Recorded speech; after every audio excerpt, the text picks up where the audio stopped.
Assalamualaikum warahmatullahi wabarakatuh. Bagaimana cara pembagian daging hewan kurban yang benar? Sahabat-sahabat semua, pembagian daging hewan kurban itu dibagi menjadi 3 bagian. Sepertiga yang pertama untuk orang yang berkurban. Misalkan Anda berkurban sendirian, 1 ekor sapi atau 1 ekor kambing, atau mungkin Anda berkurban dengan 7 orang, patungan untuk membeli 1 ekor sapi. Maka Anda akan mendapatkan bagian sepertiga dari daging hewan kurban tersebut. Contohnya misalkan hewan kurban sapi ini, itu bobotnya setelah ditimbang, setelah dipotong, itu adalah 60 kg.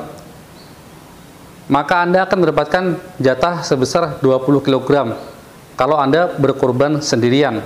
Tapi kalau Anda berkurban dengan 7 orang, maka 20 kg tadi ini itu dibagi dengan 7 orang. Maka masing-masing akan mendapatkan 2,8 kilo, tidak sampai 3 kilo.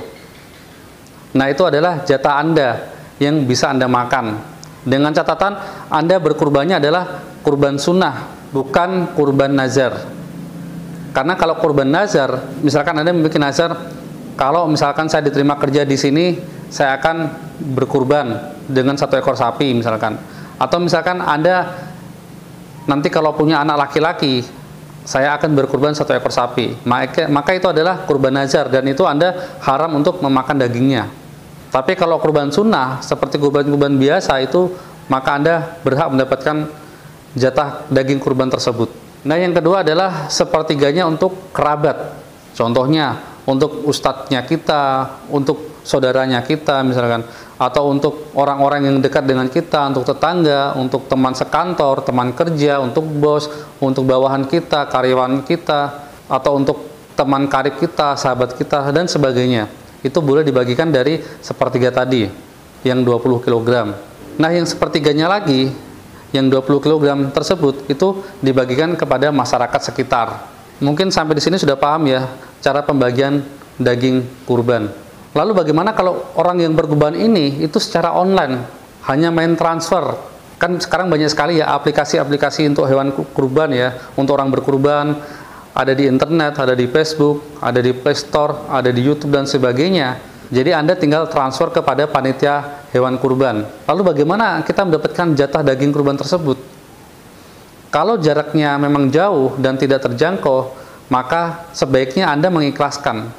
Kalau jaraknya memang jauh dan Anda tidak bisa mengambil jatah daging kurban Anda, kalau diikhlaskan, disedekahkan, itu pahalanya jauh lebih besar.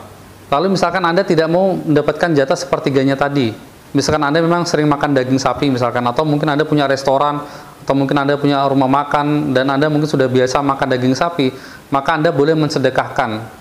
Tapi Anda tetap harus mengambil jatah Anda, misalkan 1 nomor, 1 kupon, atau Anda mendapatkan jatah 1 kantong, itu Anda harus mencicipi.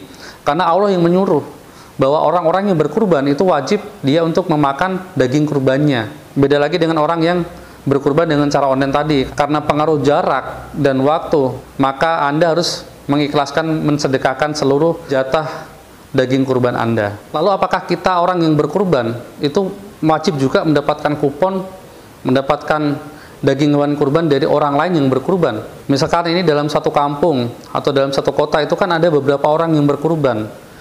Satu desa saja atau satu kelurahan saja itu banyak kali orang berkurban, bisa sampai 3-5 orang misalkan. Lalu apakah kita yang berkurban ini, yang sudah ikut berkurban, membayar hewan kurban, itu apakah bisa mendapatkan jatah dari tempat lain yang berkurban misalkan?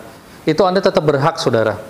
Anda tetap berhak mendapatkan jatah dari daging kurban orang yang berkurban di sana. Panitia hewan kurban juga jangan mentang-mentang karena si fulan ini sudah berkurban, terus ada juga si fulan yang berkurban, terus Anda tidak memberikan jatahnya kepada si fulan tersebut karena dia sudah berkurban. Tidak seperti itu, saudara.